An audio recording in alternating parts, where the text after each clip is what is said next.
ব্যক্তির সাথে যুক্ত পরিবার, তাই নিজের সুস্থতার পাশাপাশি পরিবারের সকলকেই সুস্থ রাখা চাই, এমন বার্তা নিয়ে হাতির ছেলে হাজারো মানুষের অংশগ্রহণে অনুষ্ঠিত হলো family runners 7.5 kilometre run. Sri Lanka আবারও রপ্তানিতে শীর্ষে। প্রকৃতিতে কনকনে শীত আর রাতের শেষ ভাগের আরামদায়ক ঘুম উপেক্ষা করে হাতির ঝিলে জড়ো হয়েছেন হাজারো মানুষ। শুধু নিজের নয়, সুস্থতা প্রয়োজন পরিবারের সবার। এই প্রতিপাদ্যকে সামনে রেখে ফ্যামিলি রানার্স মিনি ম্যারাথন, এতে দৌড়েছেন এক ঝাঁক নারী পুরুষ। মিনি ম্যারাথনে অংশগ্রহণ থেকে বাদ পড়েনি পরিবারের ছোট্ট সদস্যটিও। ডিসেম্বর মাসে তরুণ প্রজন্মকে বিজয়ের মাহাত্ম্য সম্পর্কে জানাতেই এ আয়োজন, বলছেন আয়োজকরা। একই সাথে শারীরিক সুস্থতার জন্য দৌড়কে সব দৌড়ে আগে রাখছেন তারা।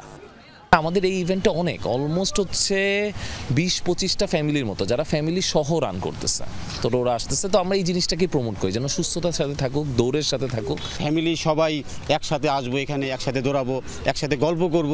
মানে এই যে একটা পরিবার, আমরা সবসময় ঢাকার একটা বদ্ধ জায়গায় থাকি, যে এই বিজয়ের একটা ভালো একটা দিনে আমরা বাচ্চাদেরকে নিয়ে এইভাবে একটা আয়োজন করেছি। পরিবার এবং আমার ছেলেকে নিয়ে আসছি রান করার জন্য।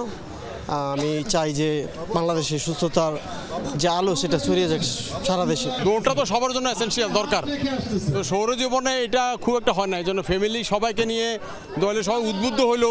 পরিবার নিয়ে দৌড়াতে পেরে উৎফুল্ল অংশগ্রহণকারীরা, জানালেন পরিবারের সবাই মিলে গড়ে তুলবেন সুস্থ থাকার অভ্যাস।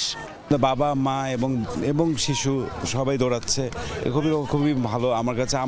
আমার নিজের কন্যা আসলে এখনো 5.5 মাত্র, তো আমারও স্বপ্ন আছে যে একদিন ও আমার সাথে দৌড়াবে। মজা লেগেছে, অত সহজও লাগেনি আমার 500 মিটার, খুব ভালোই লেগেছে আমার। ফ্যামিলিটা সবাই যদি দৌড়ায়, বাচ্চারা এটা শিখবে এবং ভবিষ্যতে ওদের মধ্যে দৌড়টা চলে আসবে। আর বয়স একটা সংখ্যা মাত্র, আমরা যদি ফিজিক্যাল অ্যাক্টিভিটিসটাকে ঠিক রাখি, খাদ্যাভ্যাস এবং ভালো একটা জীবনযাপন করি, তাহলে 50 কেন 60 থেকেও সুস্থ থাকা যাবে। দৌড়ের মাধ্যমে সম্পূর্ণ শরীরের বডি সুস্থ থাকে, সম্পূর্ণ শরীরের বডি আপনার ব্যায়াম হয়ে যায়। শারীরিক ও মানসিক সুস্থতার জন্য নিজের পাশাপাশি পরিবারের প্রতিটি সদস্যকে সুস্থ রাখা জরুরি, তবেই সুস্থ ও সুন্দর হবে সমাজ, এমনটাই বলছেন সবাই। তানভীর সিদ্দিক টিপু, যমুনা নিউজ, ঢাকা।